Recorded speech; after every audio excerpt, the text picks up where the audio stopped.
Doctor Maleeha Lodhi صاحبہ، یہ جو امریکہ اور ایران کے درمیان کوشش کی جا رہی ہے کہ کوئی نہ کوئی معاملہ طے ہو جائے،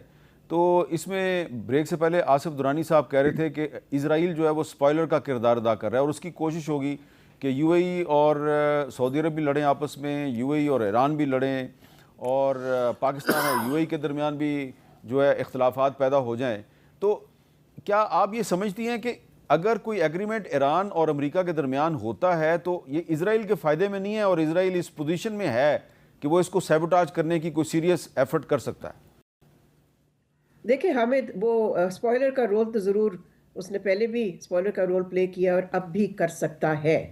لیکن ساتھ ساتھ میں یہ کہوں گی کہ جو صدر ٹرمپ پہ اس وقت دباؤ ہے سیاسی اور معاشی، میں سمجھتی ہوں کہ وہ پھر چاہیں گے کہ اسرائیل راستے میں نہ آئے، اور اگر ہم دباؤ کا، پریشر کا جو ان پہ ہے اس کا تھوڑا سا تجزیہ کریں تو دیکھیں مڈ ٹرم الیکشنز آ رہے ہیں امریکہ میں، اور سارے اوپینین پولز اس وقت یہ کہہ رہے ہیں کہ صدر ٹرمپ کی جو ریٹنگز ہیں وہ بالکل ہی پلنج کر گئی ہیں، یعنی کہ لوئسٹ ایور کہتے ہیں for any U S president. ساتھ ساتھ جس چیز کا ان کو بہت ہی ایک طرح سے آپ کہہ سکتے ہیں یوز ٹو کلیم کہ جی میں یہ خاص چیز کر سکتا ہوں، مینجمنٹ آف دی اکانومی، اس پہ بھی his numbers are really down.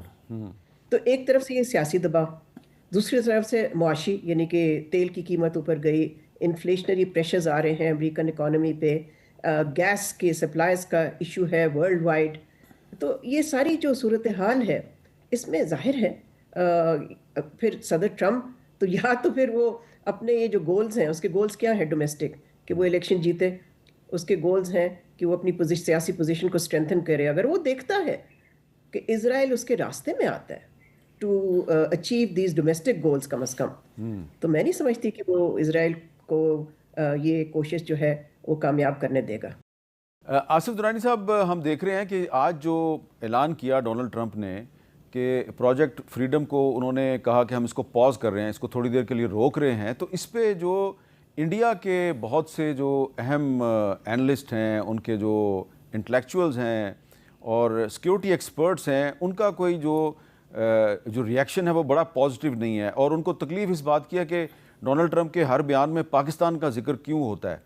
تو آپ جانتے ہیں کہ انڈیا اور اسرائیل بھی ایک دوسرے کے اسٹریٹجک پارٹنرز ہیں، تو کیا انڈیا بھی یہ چاہے گا کہ امریکہ اور ایران کے درمیان کوئی معاملہ طے نہ ہو؟ بالکل ہو سکتا ہے، کیونکہ انڈیا نے تو اس کا فائدہ اٹھایا ہے اس پوزیشن کا ماضی میں بھی، اور اس میں یو اے کے ساتھ اور انہوں نے اسرائیل کے ساتھ جس طرح کے تعلقات کیے، اور آپ کو جیسے پتہ ہے اس جنگ کے شروع ہونے سے 2 دن پہلے مودی صاحب تو اسرائیل میں تھے اور وہ فادر لینڈ اور مدر لینڈ کی باتیں کر رہے تھے، اور اس کے بعد لیکن میں ایک چیز یہ بتا دوں کہ انڈیا کو جغرافیکل ایڈوانٹیج نہیں ہے کسی طور پہ بھی، تو وہ نہ اس کی یو اے کی مدد کر سکے گا اور نہ اسرائیل کی وہ اس اپنا ہرمز کے راستے سے مدد کر سکے گا، اور اگر اس کا یہ کہیں ہدف ہو کہ وہ اس میں پاکستان کو انڈر پریشر لائے گا، تو میرے خیال میں اس کو جغرافیکلی اتنا ڈس ایڈوانٹیج ہے کہ وہ آگے گزر ہی نہیں سکے گا۔ جی اچھا ڈاکٹر صاحبہ، ایک اور بھی بڑی اہم ڈیولپمنٹ ہے، اس پہ بھی ہم چاہیں گے کہ آپ اپنی رائے کا اظہار کریں کہ جو ترکی ہے اس نے ایک 6000 کلومیٹر کی جو رینج کا ایک میزائل ہے، بین البراعظمی میزائل، اس کا انہوں نے ایکسپیریمنٹ کیا ہے، تو یہ جو اتنا بڑا انہوں نے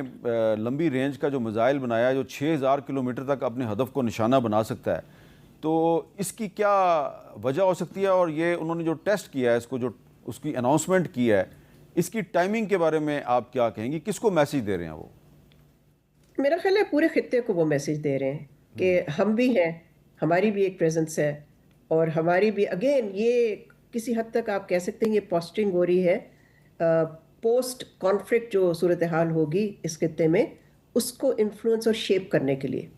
تو وہ میں سمجھتی ہوں کہ دکھانا چاہ رہے ہیں کہ ہمارے پاس ملٹری مسل ہے اور ہم بھی ایک بہت ہی سگنیفیکنٹ کی پلیئر ہیں اس خطے میں، بیکاز ادروائز وہ جو ٹائمنگ ہے اس کا اس جنگ سے اس حوالے سے کوئی تعلق نہیں، کوئی ڈائریکٹ تعلق نہیں ہے، لیکن اس جنگ کے ختم ہونے کے بعد جو صورتحال ہوگی دیکھیں اس میں بہت جوسلنگ ہوگی امنگس ریجنل پلیئرز، اس میں ہر ریجنل آپ کہہ سکتے ہیں کہ ملک جو ہے یا پار ہے ریجنل پار، وہ چاہے گا کہ وہ اپنے آپ کو پوزیشن کرے ایک ایسی جگہ جہاں وہ انفلوئنس ایگزرٹ کر سکے اور شیپ کر سکے پوسٹ کانفلکٹ ریجنل آرڈر کو، بیکاز اس آرڈر میں امریکی جو ڈومیننس ہے وہ تو ختم ہو جائے گی، اس میں تو کوئی شبہ نہیں ہونا چاہیے. ہاں، Israel will remain a major player. So I think Turkey is trying to signal کہ جی ہم بھی اس گیم میں ہیں، اور جیسے میں نے پہلے عرض کیا کہ پوسٹ کانفلکٹ سیناریو میں وہ چاہتے ہیں کہ ان کا بھی اثر ہے جو یا انفلوئنس ہے وہ دکھا سکیں کہ ہم بھی ایک میجر پلیئر ہیں. جی امبیسڈر آصف درانی صاحب، جو ترکی کا جو رول ہے اس پر آپ کچھ کہیں گے، کیونکہ آپ بھی پچھلے دنوں استنبول میں تھے؟ جی میرے خیال میں یہ ہم نے شروع میں بھی نیو سیکورٹی پیراڈائم کی جو بات کی ہے، اس میں آپ نے دیکھا ہوگا کہ پاکستان، ترکی، سعودی عربیہ،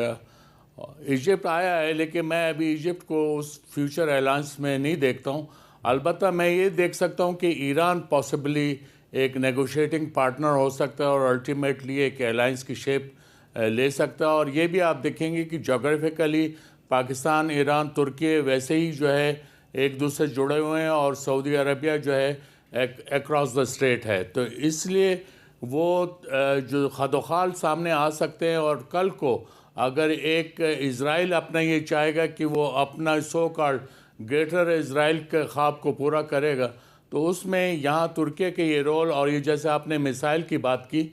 تو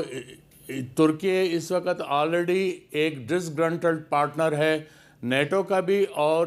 ای یو کا وہ کینڈیڈیٹ تھا جو اس نے اب وہ کینڈیڈیسی جو ہے وہ چھوڑ دی ہے. اب وہ اپنے آپ کو مڈل ایسٹ کے ساتھ آئیڈینٹیفائی کرتا ہے. تو اس لیے میرے خیال میں